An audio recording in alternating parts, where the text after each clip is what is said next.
Buenas noches, bienvenidos. Domingo a las 8:45. Es un gusto estar con ustedes y presentarles hoy en un formato no usual a dos invitados especiales para discutir en torno al salario mínimo diferenciado. Voy a arrancar presentando a nuestros dos invitados. Se encuentra con nosotros el Procurador de Derechos Humanos, Jorge de León Duque, y está con nosotros también Sergio de la Torre, quien es empresario, ex ministro de Economía y como tal promotor en su momento de una iniciativa semejante, aunque no idéntica, a la que ha sido aprobada por el gobierno del presidente Alejandro Maldonado Aguirre, recurrida por diferentes actores y suspendida provisionalmente por la Corte de Constitucionalidad. Le doy la bienvenida, por supuesto, a Paola Hurtado, a Pedro Trujillo, a Claudia Méndez Arriaza. Y Paola arranca con la primera pregunta de esta conversación. Buenas noches a mis compañeros y también a los invitados. Yo comienzo preguntándole al Procurador de Derechos Humanos, ¿qué expectativa tiene usted de la acción de inconstitucionalidad que ha presentado ante la Corte con relación a la que resolvió en septiembre del año pasado, cuando justo la impugnación que usted hizo de los artículos, de los acuerdos que promovían el salario diferenciado en estos mismos 4 municipios, la Corte resolvió que era inconstitucional? Quiero saber concretamente su expectativa de esta nueva acción que usted presentó recientemente. Indudablemente creemos que el fallo de la Corte de Constitucionalidad va a ir en la misma línea de la efectuada hace algunos días en su sentencia, en la que creemos que va a declarar la inconstitucionalidad por el monto, en este caso, de los salarios diferenciados. El tema fundamental es el tema de que por un mismo tipo de trabajo no puede haber una diferencia de salario, salvo algunas excepciones que contempla el código, pero seguramente lo podremos hablar en el desarrollo del programa. Pero puntualmente creemos que va a confirmar esta suspensión provisional. Por supuesto, si no fuera el caso, respetuosos de las decisiones del ente máximo en materia constitucional, la respetaremos y la acataremos. Pero yo quisiera repreguntar lo siguiente. Ese fallo de la Corte de Constitucionalidad prácticamente dice que se puede diferenciar los salarios, siempre y cuando se abra sobre la línea de un análisis que diferencie las regiones geográficas y que justifique por qué en A o B o C municipio un trabajador puede ganar menos, especialmente comparado con el del área metropolitana. Efectivamente, y ese es cabalmente el quid iuris del asunto. Si se hace esta demostración fehacientemente de que en determinada jurisdicción municipal, porque sí lo permite el Código de Trabajo, hay que decirlo, y yo lo he repetido en varias oportunidades, con esta demostración para una actividad nueva, que eso también es muy claro de decirlo, sí podría decretarse un salario distinto. De hecho, el Código de Trabajo establece otra modalidad en la que literalmente establece incluso la posibilidad de un salario inferior al mínimo, que es el trabajo de aprendizaje, que creo que es parte de lo que se debe discutir. Yo he dicho que se debe tratar este tema con la importancia que merece, dialogar, sentarnos, y creo que esta podría ser una posibilidad. Señor de la Torre, se ha hablado, aquí el Procurador acaba de decir, la posibilidad de que exista un salario diferenciado en tanto se pueda, se demuestre, y el presidente fue hace unos días y fue prácticamente abucheado. ¿Qué tanto hay de imposición de un salario? ¿Qué tanto hay de consenso y aceptación de la población? ¿Qué tanto hay de solicitud de los alcaldes de que eso sea así? Porque pareciera muchas veces que es el sector empresarial que lo quiere imponer, o el presidente que lo quiere imponer, o alguien que desea imponerlo. ¿Cómo esto se ha amarrado? Bueno, en primer lugar, que me alegra que el procurador diga que sí se puede, porque además pues yo traía aquí cuál fue el dictamen de la Corte, donde dice específicamente que los salarios no son inconstitucionales. Incluso dice muy claramente que el organismo ejecutivo se encuentra facultado para diferenciar los salarios por regiones y por sector productivo, donde la Corte ya hace una ampliación, digamos, de su interpretación, y que dice que por lo menos 2 salarios deberían de alcanzar para la canasta básica vital. Bajo mi particular punto de vista, no soy jurista, pero pues, posiblemente no sea competencia de la Corte un análisis económico. Pero si de análisis económico se trata, porque he visto en estos foros y en otros que han cuestionado el tema del análisis económico, por eso es que aparece aquí pues como más de 1000 páginas que me acompañan el día de hoy, y se las puedo dejar, incluso se las puedo dejar al Procurador de los Derechos Humanos, aunque ya se los hicimos llegar en su momento, más de 1000 páginas de estudio donde se demuestra no solo la diferencia de costos, sino que la diferencia de ingresos que hay entre esas áreas y el área metropolitana. Incluso, pero para no irnos tanto a lo técnico, interesante escuchar a los alcaldes y a las comunidades. Fueron los alcaldes los que se acercan al organismo ejecutivo, pues diciendo que dentro de esa política de desarrollo que nosotros les presentamos en la ANAM y en la CONADUR, qué podían hacer para llevar inversiones y empleo a sus comunidades, y empezamos a trabajar en conjunto. Los comudes les solicitan a los alcaldes que hagan algo para llevar inversiones, los alcaldes les solicitan al organismo ejecutivo, al Ministerio de Trabajo, que se hagan las circunscripciones económicas, y se hacen las comisiones paritarias como lo manda la ley, y son las comisiones paritarias del lugar las que ponen el monto que después de estudiar se considera adecuado y que, digamos, era aceptable para ellos. Adecuado para que llegue la inversión y aceptable para ellos, dado que pues en esas comunidades en promedio los ingresos son alrededor de 700 quetzales al mes y están por debajo de la línea de pobreza. Pero, señor de la Torre, ¿cómo entender esa explicación que usted nos da, que la propuesta viene desde las municipalidades, cuando vemos un contexto donde el sector privado que usted representó en el gobierno anterior también tenía un delegado en el Programa Nacional de Competitividad, cuya propuesta para el Plan de la Alianza para la Prosperidad de Inversión en Desarrollo en Guatemala justamente tocaba más amplio, pero estos municipios donde ahora se está buscando implementar el salario mínimo diferenciado? O sea, hay un interés marcado del sector privado de fomentar la inversión en lugares donde tienen intereses de inversión y empresariales. Por otro lado, el viceministro que nombra el señor Maldonado, el presidente, para sustituir a quien no quiso firmar, es el asesor laboral de AGEXPORT, el señor Rolando Figueroa. Cuando uno ve ese contexto, ¿cómo no entender que la propuesta no necesariamente vino de los municipios, sino fue más bien empujada por el sector empresarial al gobierno anterior, al gobierno actual, y que los alcaldes están de acuerdo porque es mejor que nada? Bueno, podemos especular muchas cosas. Nosotros hicimos una presentación ante la ANAM de cuál era el proyecto de desarrollo, el cual pues tenía 4 ejes estratégicos y donde sí planteaba un corredor logístico de manufactura ligera, donde se tenían que dar ciertas circunstancias. Una vez se los presentamos, muchos alcaldes empezaron a acercar a nosotros para ver qué se podía hacer y empezamos a trabajar los estudios que duraron más de un año. Creo que vale la pena aclarar que yo nunca he representado al sector empresarial en el gobierno. Yo fui ministro de Economía de todos los guatemaltecos, representando los intereses de los guatemaltecos, y así fue como planteamos todo el plan de desarrollo. Y lo que queremos lograr esto es San Agustín Cazahuastlán, y ese era el proyecto de parques industriales, que era donde ya llevamos incluso muchos inversionistas de parques industriales, no solo guatemaltecos, trajimos a un grupo de inversionistas mexicanos, coreanos, que estaban interesados en hacer parques industriales, y queríamos convertir San Agustín Cazahuastlán y los otros municipios en grandes parques industriales donde hubiera una inversión importante. 10,000 plazas de trabajo era lo que nosotros creíamos que se podía llevar en el corto plazo. En los 4 municipios, 10,000 plazas de trabajo. En los 4 municipios, y son más o menos $100 millones de inversión. Por cada plaza de trabajo en manufactura ligera se necesitan aproximadamente $10,000 por plaza de trabajo cuando uno toma en cuenta la tierra, la construcción y la maquinaria. ¿Y qué es exactamente manufactura ligera? ¿Le puede dar un ejemplo a nuestra audiencia de qué estamos hablando? ¿Cómo pensar que no va a ser simplemente maquila en Amatitlán o Villanueva que luego se traslada hacia Estanzuela o hacia Mazahua? Bueno, manufactura ligera está definido como cualquier manufactura que tenga en su estructura de costos por encima de 25% de mano de obra. Eso es manufactura ligera.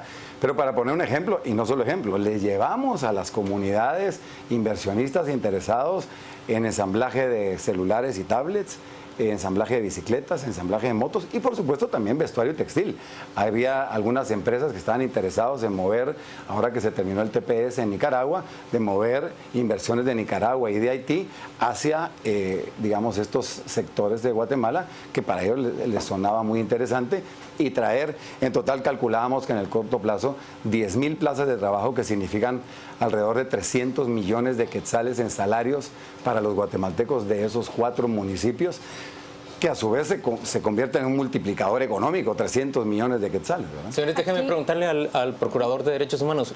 Procurador, ¿De qué manera puede un municipio como Estanzuela o como San Agustín Acazahuastlán competir por atraer inversión o propiciar la generación de plazas de empleo, si no es para infortunio de los guatemaltecos, reduciendo salarios o haciendo exenciones impositivas?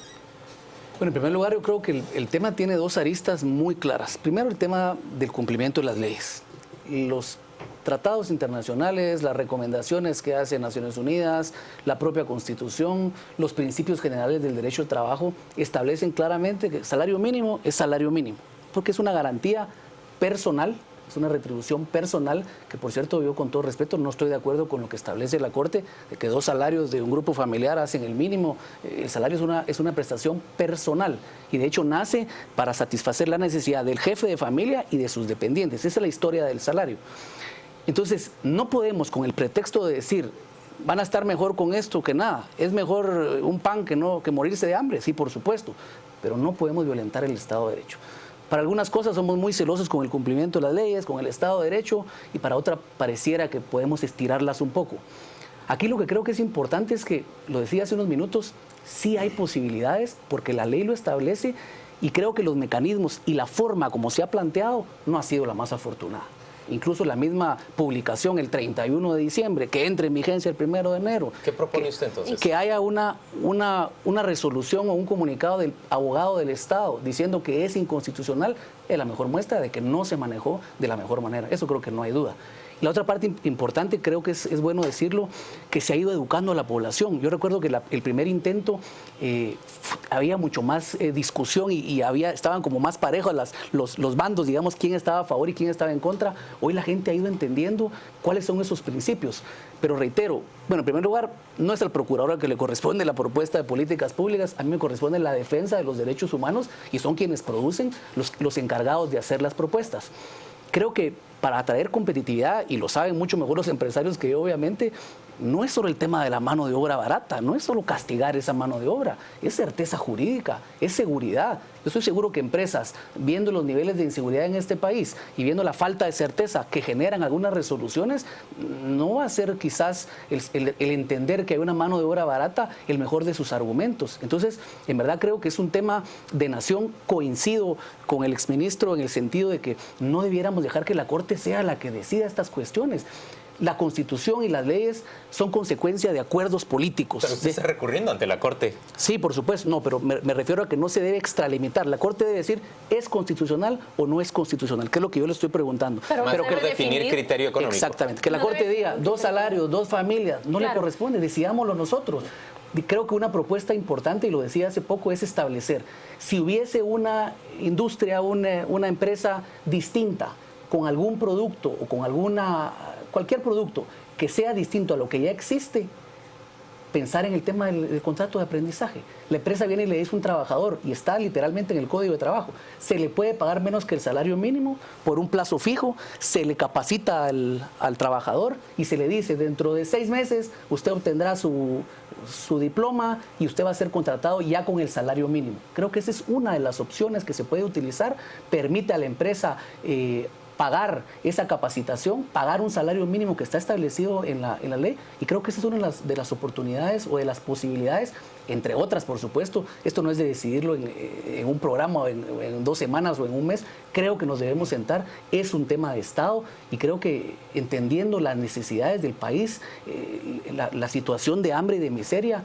estoy convencido, sí, seguramente, que hay que encontrar una solución. No podemos permitir que seguir así, indudablemente. Ese fallo de la Corte que se ha convertido tan polémico ahora porque los abogados bromean entre sí y dicen la Corte salió a hacer fórmulas matemáticas que han permitido diferentes salidas a este dilema, pero hay una variable que toca la misma resolución de la Corte, y quiero plantear mi pregunta directamente al exministro de Trabajo, que en algún momento se involucró en la discusión, exministro de Economía, perdón, que en algún momento se involucró en la discusión en el pasado, y la variable es las empresas. Dice la Corte de Constitucionalidad, basada en la legislación que hay, que también esa fijación de salario mínimo debe tomar en cuenta un indicador que refleje cuál es la capacidad que tiene esa empresa, su oportunidad de inversión, por supuesto, pero las capacidades que tienen. La pregunta es tan simple como, ¿de verdad las maquiladoras no tienen la capacidad de pagar esos 400, 500 quetzales más que ha quedado de diferencia final con el salario fijado por Alejandro Maldonado Aguirre? Bueno, quiero reiterar que la Corte declaró que el salario diferenciado es constitucional y que el organismo ejecutivo tiene el derecho de diferenciar salarios por regiones y por sectores. Lo dijo en su resolución. Después hizo esa famosa fórmula matemática.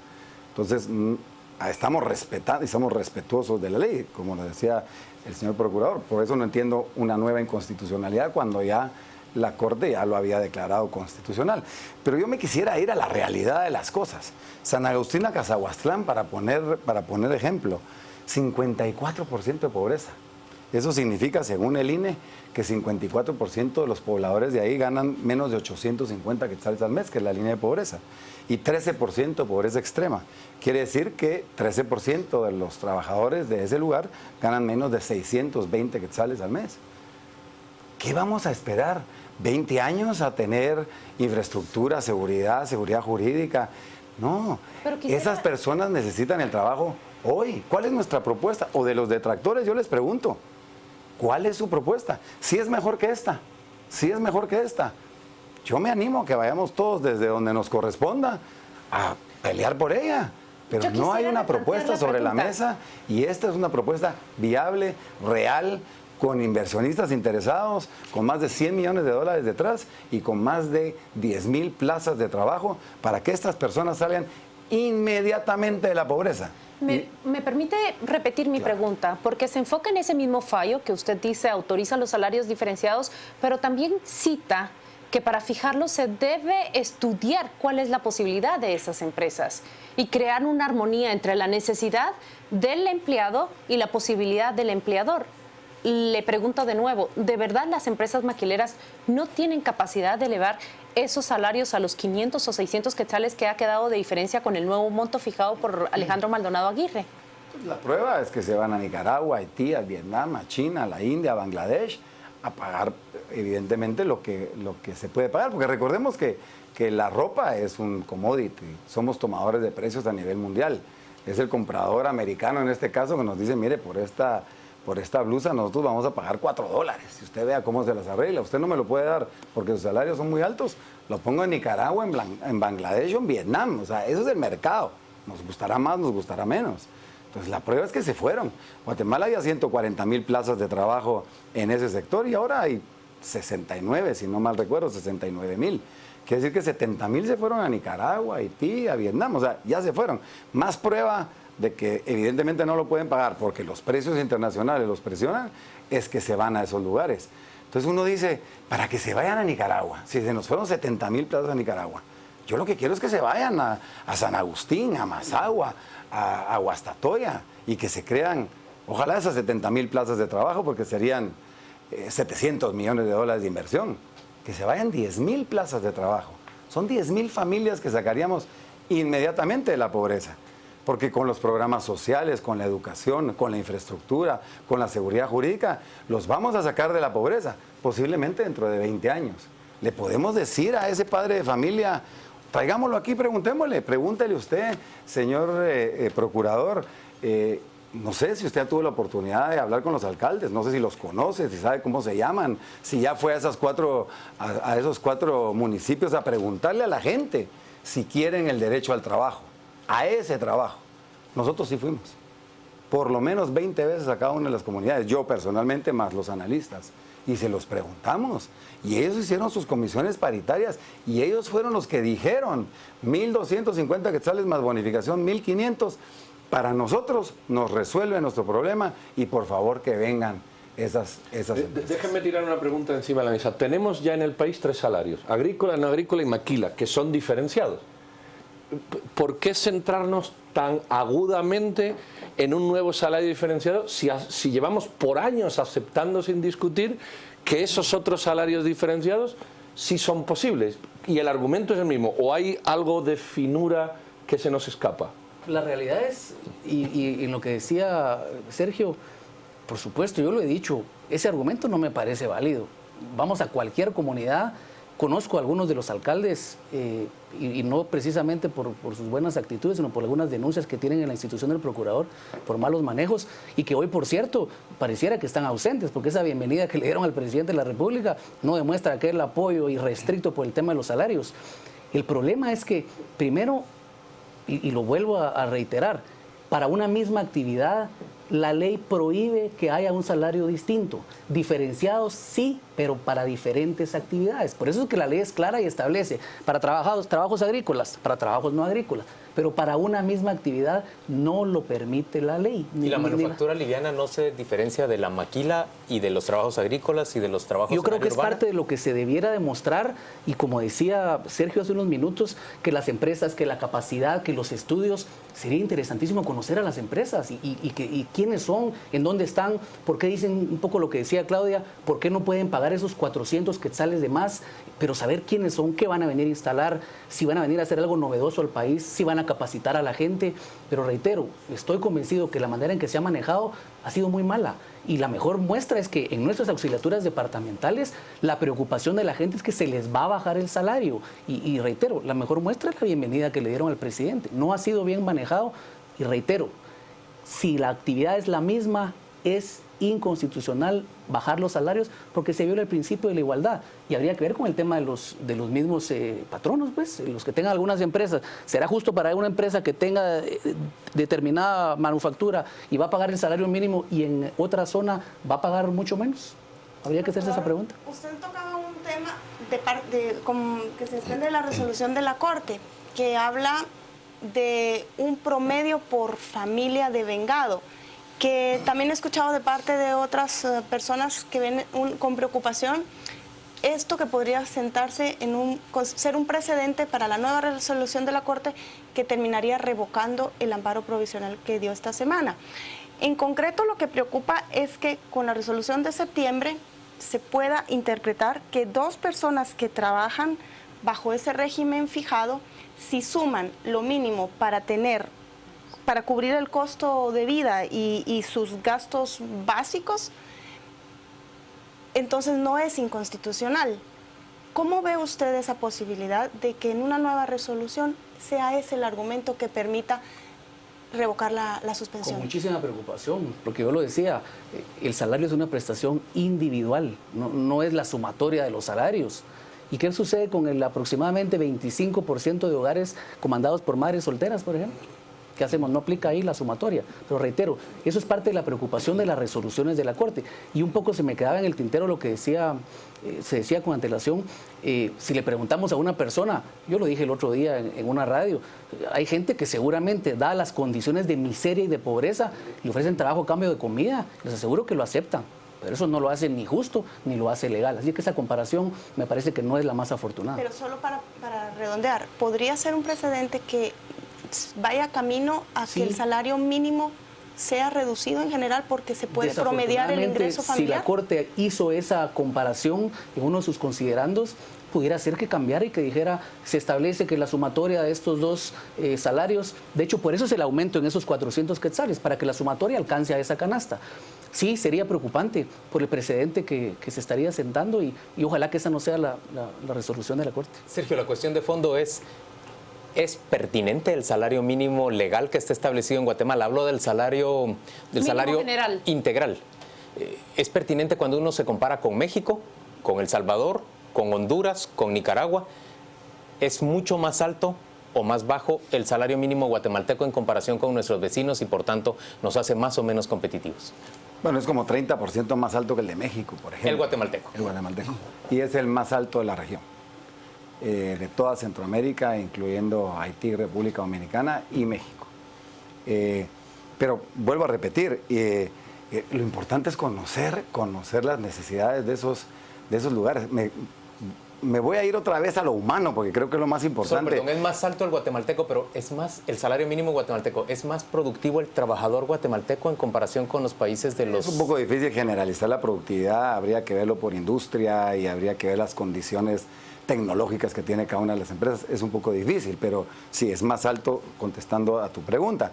Pero me quisiera ir a lo humano. Me decía uno de los alcaldes, mire, aquí en los comercios Lo que le pagan a los trabajadores es más o menos entre 800 y 1000 quetzales al mes a los dependientes. Lo que va a pasar es que se van a ir a trabajar a esa manufactura ligera que ustedes nos están contando que vendrían aquí después de construir parques industriales, ¿verdad? Porque esto es un proceso. Solo la inversión en parques industriales sería grandísimo. Inmediatamente subiría los ingresos de esas personas. Me decían también la gente que va a hacer jornales al campo y que le pagan 25 quetzales diarios, porque esa es la realidad de Guatemala y solo hay que preguntárselos a ellos, también les tendrían que subir el salario. Así que lejos de bajar el salario es una subida de ingresos en esos lugares. ¿A quién le van a bajar el salario? No hay un solo puesto de trabajo en esos 4 municipios de manufactura ligera de exportación, ni uno. Entonces, ¿a quién le van a bajar el salario? Si Sergio solo de la aplica Torre. manufactura ligera de exportación y en esos 4 municipios. Sergio de la Torre, Jorge de León, ambos, muchas gracias por acompañarnos domingo a las 8:45. Vamos a una pausa comercial y volvemos en unos minutos.